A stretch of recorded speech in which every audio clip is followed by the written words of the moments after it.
Chandbali NSC अंतर्गत Durga पड़ियाठारे BJP जिला साधारण संपादक कमलाकांत सुतारक सभापतित्व में सांसद खेल महोत्सव अनुष्ठित होइछे। उक्त कार्यक्रम में मुख्य अतिथि रूपे चांदबाली ब्लॉक उन्नयन अधिकारी संजीव महापात्र, मुख्य वक्ता रूपे तहसीलदार भवतोष मल्लिक जोगदे क्रीडार महत्व और सांसद खेल महोत्सव आभिमुख्य संपर्क में वक्तव्य रखिथिले। सम्मानित अतिथि रूपे एनएससी कार्यनिर्वाही अधिकारी आवास रंजन पाणिग्राही, चांदबाली वकील संघ सभापति उपेन्द्र राउल, समाजसेवी पूर्णचंद्र पाणी, सुसाहित्यिक तथा संस्कृति गवेषक प्रफुल्ल दास प्रमुख जोगदे खेलाड़ी मानक उत्साहित करते। यह कार्यक्रम 2 दिन व्यापी चालू रहिबो। उद्घाटनी दिवस में मोट 23 दल अंशग्रहण करते। से 19 विद्यालय, गोटाए कॉलेज और 3 क्लब अंशग्रहण करते। 17 वर्षरू कम और 17 वर्षरू अधिक एपरी 2 श्रेणीर खेलाड़ी माने विभिन्न खेल प्रतियोगिता यथा खो खो, कबाड़ी और दौड़ प्रतियोगिता भली विभिन्न विभाग में निजर प्रतिभा प्रदर्शन करते। आज चांदबाली निर्वाचन मंडली रे जो निर्वाचन स्तरीय संसदीय क्रीड़ा महोत्सव आज उद्घाटन कराई एवं आज पालन करा जाउछि।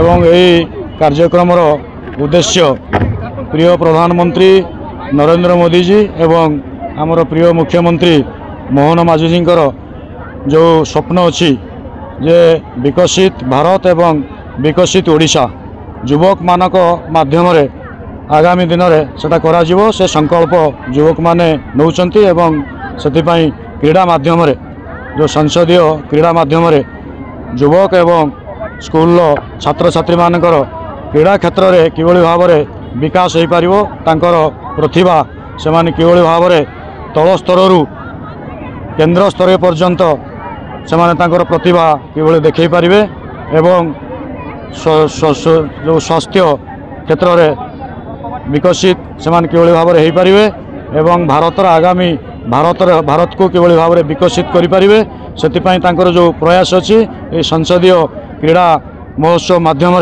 युवक मानक से प्रेरणा एवं उत्साहित ये क्रीड़ा माध्यम से किभली भाव में विकसित हो पारे से क्रीड़ा प्रदर्शन किभली भाव में भल करें एवं राज्य एवं देश में तांकर क्रीड़ा प्रदर्शन किभली करी निज अंचल ना रखिए, देशर ना रखिए, ये जो उद्देश्य से उद्देश्य आज समापन होइछि।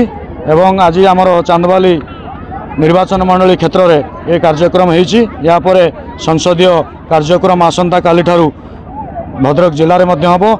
आमर एटा 2 दिनिया कार्यक्रम रहिबो। आज एवं काली 2 दिनिया ये कार्यक्रम रहिबो।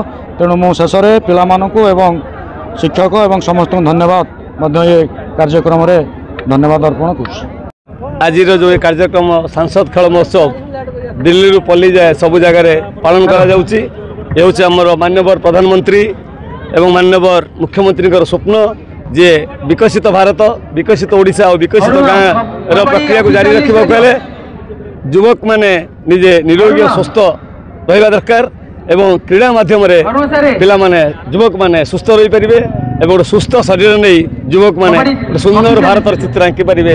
ताहले भारत निजे निजको विश्व गुरु रूपे प्रतिपादित करि पारिबो एवं गोटे विकसित भारत भितर समस्ते आमे गोटे बहुत खुशी रे रहिबा राम राज्यर स्वप्न पुणी थरे रूप नब।